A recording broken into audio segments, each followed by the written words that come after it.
Hey y'all, hi. So everyone wants to declutter the baggage from their closet, right? The clothes and accessories that aren't being worn, that make you feel bad, that make your closet overwhelming and hard to navigate. I mean, maybe not everyone. Maybe I'm already being controversial, but I feel like the desire on some level for fewer, nicer things is often why we're gathered here today. If you ever tried to do this, then you know that you'd think that it would be simple to separate the wheat from the chaff in your closet, but it's not simple. You get in there and your brain kind of starts to scramble itself. We have all of these attachments and complicated feelings about our clothes because personal style is intertwined with identity and one's sense of self is ever evolving. I'm here to tell you that it's okay, that it's hard to simplify and identify those fewer, nicer things that will make you feel excited about your prospects when you go to get dressed in the morning. And I'm also here to give you some tools to make it easier. Today, we're talking about stuff that's in your closet that doesn't need to be there, stuff that you can take out, but that might be in disguise as stuff that does belong in your closet. We're going to kind of look at some things from a different angle, and hopefully we will all then be able to see the forest for the trees a little bit better. Or I guess we're seeing individual trees in this case. Hopefully we'll all be able to identify the use value of individual trees. Let's go ahead and get into the meat of the video. Okay, I was making this list of stuff that you can get out of your closet, and I realized that it's actually just two categories, one of which has a bunch of subcategories, and the other of which is just like its own thing. So I'm going to start with the first category and then go through all of the subcategories and talk you through each one. I think what doesn't belong in your closet is anything that you're not excited to wear now, meaning like this season, that you are hoping you get a chance to wear sometime in the next week. So the most obvious stuff that you can get out of there is stuff that's not seasonal. Put away your winter coats if it's summer where you are, and things that you're just realistically not going to wear until it starts getting cold again. Now, this is also something that requires logistics. You have to have another place in your home to store those things. If you have not a lot of space, then it might just be in a box in your closet, right? It might be that you have to put it in your closet because it's the only place that it can go. Those things that you're not going to wear until literally 3/4 of the year from now, they don't need to be hanging there cheek by jowl with the things that you are excited to wear and you hope to wear within the next week. Truly, they do not need to be. Why? Why are you putting yourself through seeing them every day, combing through them every day to find something that you're excited to wear? When for now, if it's not seasonal, it's just a dud. It's just dead space there. So at the very least, separate those things out and move them to a part of the closet that you're not going to look at right now, that you're not going to interact with, so that you can just keep that part of your brain clear. Next step up from that, fold them away into a box in the corner of the closet and label it winter clothes. Better yet, find another place in the house, right? Box under the bed. For me, it's box in the basement. And they're just very clearly labeled, and I washed everything before I put it away, thinking ahead to how it's going to feel to open those boxes once it starts to get cold in the winter. It's like packing myself a gift, packing a gift for future Hannah, trying to make it as nice as possible. So that's the easy stuff, right? That's the easy stuff to weed out. And from there, I would like to take you on a little journey with me. I would like to hold you in my arms and take a little logical leap together to my next suggestion, which is that other stuff that feels more psychically burdened, more difficult to decide about, that's hanging in your closet. You're not weeding it out for issues of seasonality, right? Theoretically, it is seasonal, but you're also not excited to wear it right now. It's stressful because you think you might need to get rid of it, but you can't decide, you can't make the time, the emotional energy, you don't really have the chops to actually declutter it or the wherewithal to sell it right now if that's what needs to happen. There's all of this clothing in my experience in a lot of people's closets that you would immediately remove if you were only keeping things that you're excited to wear right now, but that the labor, mental, emotional, spiritual, psychic labor of deciding what to do with it then, that's too much, and that's what's keeping you from doing anything with it. So what I would like to say to you is that you can put that stuff in storage in the same way that you put your winter clothes in storage. Just put it in like a holding pattern, put it away temporarily, and let it wait until you do have the energy to make decisions about it. Or maybe when it sits and when you return to it, you'll have more clarity. It doesn't need to spend that time in your closet because you interact with your closet every day. You open it up and you go into it and you get involved in this kind of deep decision-making process every day, again, because it's intertwined with a sense of identity. So your stuff is getting dredged up in the way that you interact with your clothes on a daily basis. But the challenge of making those difficult decisions about the clothes that you're not excited to wear right now, that should be saved for a time when you have capacity, not shoved into your face every single day right at that sensitive moment when you're about to try to get dressed. Here are all of the subcategories. So first, things that aren't seasonal. We already talked about it. Second, and hear me out, maybe scandalous, maximalist garments if you're kind of leaning towards minimalism, or minimalist garments if you feel you're a maximalist. Basically, remove from your closet garments that are watering down your style or your fantasy style, right? The style that you feel like you're moving towards, the best version of your style. Maybe even a style that you're just kind of starting to experiment with and you think it might be the thing, and that's what's exciting you the most. The stuff that's not serving that, get it out and just put it away for a little while. I know this is the opposite of what Marie Kondo says, but it has worked really well for me. I did this whole experiment on camera a couple of years ago. I took everything that was in any way maximalist out of my closet and I lived and dressed as an aesthetic minimalist for an entire month. I'll of course link that video in the cards in case you haven't seen it. It changed the way that I dress permanently. It clarified for me what I really did want. I just couldn't see. And who could be expected to see, right? Who could be expected to get clarity about a real vision for kind of a cohesive way of dressing when a whole bunch of stuff that doesn't fit that vision is entirely mixed in among the other stuff that does. And in that situation, as you may recall, if you've seen that video, what I realized when I removed the more maximalist things from my closet was that I didn't need to go out and buy a bunch of minimalist clothing. I already had it. I just felt like I didn't have a minimalist wardrobe because there were maximalist things mixed in. So what I actually needed to do was remove non-minimalist clothing from my wardrobe. So it really changed a lot for me about the way that I perceived myself and my situation, my closet, and all of this. But in that case, all that I did was to take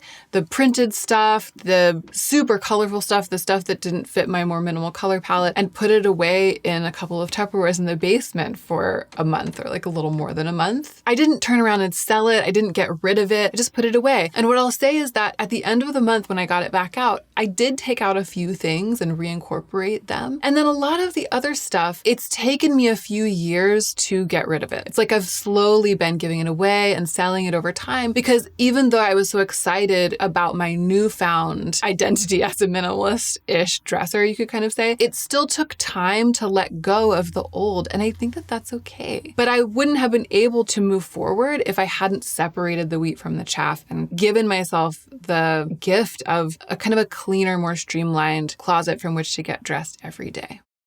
And of course, it could be the opposite. Maybe you dream of incredibly maximalist print mixing all the time, splashy color, but there are some more basic pieces mixed into your wardrobe, like brown and black pants, just plain white button downs that you kind of bought at a time when you didn't really understand that you were all about color all the time. So they're all mixed in there, making you feel like you should wear them, keeping you from really going for it with the mixed prints and the colors. Get them out. Even if you don't have the capacity or the emotional energy to sell them or get rid of them right now, just get them out and then see what that does to your outfits. I think for a lot of us to turn our closets into like the dream boutique. You walk into a small boutique that only carries a few things, and it's the boutique of your dreams. To turn your closet into that, or to have your closet give you those vibes, for a lot of us, almost all we need to do is to remove stuff that doesn't belong in that boutique. And then what's left behind will start to emanate the vibes. Okay, another subcategory of things that don't belong in your closet: expensive mistakes. This is the kind of thing that often ends up on lists like this when people make videos about decluttering your closet online, but I had to mention it because for me, this comes up every time I try to declutter my clothes. So you know, it's a beautiful garment. It's a beautiful pair of pants that at the time you really thought you could make work, and it was expensive and it's really nice and it's in beautiful condition because you haven't worn it that much because it just didn't work out for you for whatever reason. You didn't bond with it. You were delusional about whether or not you would be able to wear it. It doesn't fit your lifestyle. Expensive mistakes are so difficult to weed out of one's closet because there's so much guilt involved in admitting to yourself that you made the mistake. The prospect of trying to recoup the loss, like selling it, can feel so overwhelming. Sometimes it can feel so logistically overwhelming. You also know you're just not going to get as much money for selling it as you spent on it. And it just, that little knife goes in. You come across it and you're like, ugh, it's an expensive mistake that you already made. Your only choices are leaving it in your closet, which will cause that little knife to go in every time you see it, or taking it out of your closet. And right now, that's the only decision that you need to make, because I'm giving you permission to take stuff out of your closet, but not take it out of your house, at least not yet. And once it's been out of your closet for a little while and packed away, and you've realized that you can totally live without it and it's essentially nothing to you, then someday in the near or far future, possibly the near future, you might find all of a sudden it's easy to sell it or give it away. Like a friend might be visiting and you're like, oh my gosh, this person would look great in those pants that are in a box under my bed. Instead of like, oh, those expensive pants hanging in my closet, I should really try to wear them this week, but I don't want to because I don't like how I look in them, But it's easier if it's those pants I already removed from my closet and I'm storing under my bed and they're just waiting for their fate, even though they were expensive to me at the time. When the moment arises and it suddenly, the door is open for you to either give them as a gift or sell them, it'll be much easier to walk through that door if they're not hanging next to the clothes that you are trying actively to wear. Okay, another subcategory under the heading, things that you don't feel excited to wear within the coming week. Clothes with past self vibes. I ran into this recently because my old friend Julene was visiting, someone I've known for quite a long time, most of my adult life. She was visiting, staying with us for several days, and she kind of body doubled for me while I was doing a pretty thorough declutter of my closet and switching over to my summer wardrobe and putting a lot of things in different boxes and labeling them. One box said things to sell next winter because it's clothes that I want to sell, but they're winter clothes. So I have this one sweater. It's like a loose weave, dark brown sweater with a V-neck. It's a color that I like. It's a texture that I like. It's a silhouette that I like. And every time I put it on, I just can't figure out why it doesn't make me feel good. And I'm like, I should probably keep this, right? Because it's good in all of these ways. I put it on and I said to Julene, this looks fine, right? Or something. She could tell that I was having some angst about it. And she took one look at me and within a moment was able to say, this seems like something that 2010 Hannah would have worn and would really like. And it feels like maybe you've moved on from there. It was giving past self. It had past self vibes. And it's hard to articulate beyond that why I didn't want it in my closet anymore. And that made it really easy. In the case of that garment, I decided to sell it. But I also think that if something has past self vibes, and this is like its own category, actually, it has past self vibes, but it's too sentimentally valuable to you. It's too special. It's too much kind of like part of the story of your life for you to get rid of it and sell it. You can still take it out of your closet and just archive it. Put it in a box. I had a box when Julene was helping me with those like archived pieces, like really beautiful pieces of clothing that I just don't feel like I want to sell or get rid of, but I don't want to wear them anytime within the next week, month, maybe year, maybe ever. So I'm putting them in the archive, and that feels so much better than having them hanging in the closet. Another subcategory, items that you're attracted to for only one reason, but that you don't actually like wearing or you don't actually wear. So an example would be just like, oh, but I just love that color blue so much. Like a skirt that hits at an awkward length on your leg, but you love the color so much. And every time you see it, the thing you feel is like, oh, it's really too bad that doesn't hit at a better length because I love the color so much. And then that makes you feel like, oh, it's a missed opportunity. It's a shame. I should get it altered. I should never have bought it. Like all those complicated feelings come up and you just keep it in your closet and try not to think about it. But then it's there taking up space, making it hard for you to get dressed. I have a dress that I really love because it has a very, very deep V, but everything about it is not right anymore. That's something that I decided to sell in this recent round of decluttering. There are a lot of little things that came up that it was like, oh, I'm hanging on to this because it has one great quality and that's making it hard for me to see that it's not a great garment. Something has to check all the boxes, my friends. You deserve clothes that check all the boxes. After doing this recently with Julene, I ended up with a much more edited closet than I expected to have. My summer clothes are way fewer than my winter clothes. We've been over this before in other other videos. So that's part of why. But also I was just pretty ruthless. When I open my closet, I only want to see things that I want to wear. Seems simple. Seems like a low bar. It's actually not. And actually most of us have so many things in our closet, maybe almost everything. It's stuff that we don't want to wear. So that is my main piece of advice with all of its subcategories. I'm sure there are other subcategories, but those are all the ones that I could think of. Then let us now move on to the second group of things that I think don't belong in your closet, but it's not for the first umbrella reason, which is that you don't feel like wearing them right now. It's another type of bad seed. I'm putting this in here because in my experience with friends and family going through people's closets, they are often bloated with this exact type of item. Frumpy fast fashion items that you like in theory, but they're falling apart and they look bad because they are cheaply made and made out of cheap fabrics. You like them in theory, and because of that, you're wearing them. You love a cropped red striped t-shirt and you have one. That's your exact style, right? You're a cropped red striped t-shirt kind of person. Every day you open your closet, you're like, oh yeah, my cropped red striped t-shirt, and you put it on and that feels pretty good to you because it's your exact vibe, but it's just such a subpar version of that type of garment. And so you don't feel that great in it. You feel frumpy, even though it checks the boxes on paper. The reality of the one that you have is that it's not doing for you what it could be doing. And I did make a whole video about this issue, like the cut and construction of clothing and kind of how to tell what's going to devolve quickly and immediately make you feel frumpy. I'll link that video in the cards in the description box, of course. Now, there are many courses of action with clothes like this. I don't necessarily recommend weeding it out of your closet right away if you wear it. You know, if it's something that you wear and you're looking forward to wearing, and you know, when you wash it and you put it in there and it's clean, you're like, oh yeah, I'm going to wear this again pretty soon, then it doesn't make sense to get rid of it just because it's a little bit fraying or falling apart, or it's starting to get holes, or it's sort of slouching. You know what I mean? Like if you're wearing it, then that's great. I do think that it makes sense to be aware that you have learned that you really love a striped, cropped red shirt, and that you want one that's gonna last for the rest of your life and not just for the rest of the month or like maybe the rest of the summer, but look and feel really bad. And so you can start keeping an eye out for a more high quality version of something like that. Look in thrift shops. A lot of times really great like vintage things, depending on the types of clothes that you like to wear, will get donated in really good condition. And if you're in the right place at the right time, you can find something that will last a lifetime. You can also take your time looking around at small businesses, slow fashion, brands that are making things that are truly designed to last. And then when the time is right, upgrade that garment. I feel like it doesn't get talked about enough that there's this category of garment that is, I love it and I don't know why it looks bad. I love it and I feel like it flatters me, but it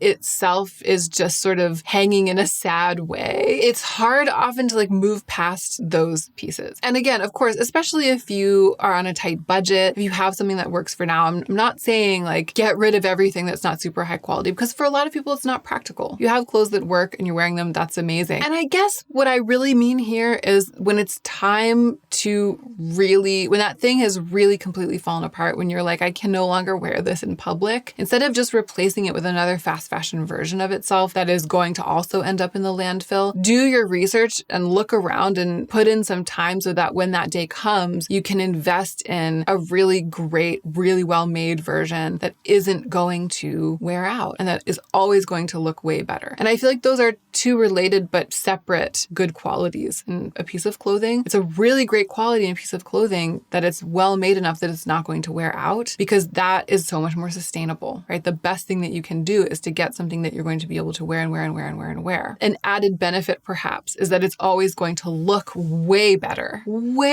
and significantly elevate the presence of your clothes on your body and your own presence inside your clothes. So whether you're more motivated by the desire for sustainability and to kind of break the cycle of replacing fast fashion items with fast fashion items so that your clothes will not all be so floppy and worn out all the time, or you're motivated by the desire to look sharper so that your clothes will not all be so floppy and worn out all the time, try not to bring any more clothes into your wardrobe that are going to fit that definition in pretty short order. In many cases, after you've just washed it one time. So that's it. A pretty simple list, a 2-item list. If you've really been paying attention to the structure of the video, this was a 2-item list of things that don't belong in your wardrobe. Item 1, anything that you don't feel like wearing right now. Item 2, stuff that you would like if it was better made, but because it was fast fashion and you've washed it a couple times, it's like falling apart and melting off of its hangers and looking terrible. Now, under the umbrella of category 1, there were a whole bunch of subcategories, which was the brunt of the video. But hopefully the simplicity of that 2-item list will make it a little easier for you to dive in. If you need to do some spring cleaning, if you have yet to really change over your wardrobe for winter, or if you're just stuck in that place where you're like, I'm overwhelmed, I don't have a lot of space, I don't know what to do, I hope that you will be inspired and empowered. Thank you all for spending this time with me, and I really hope that you are remembering to take extra good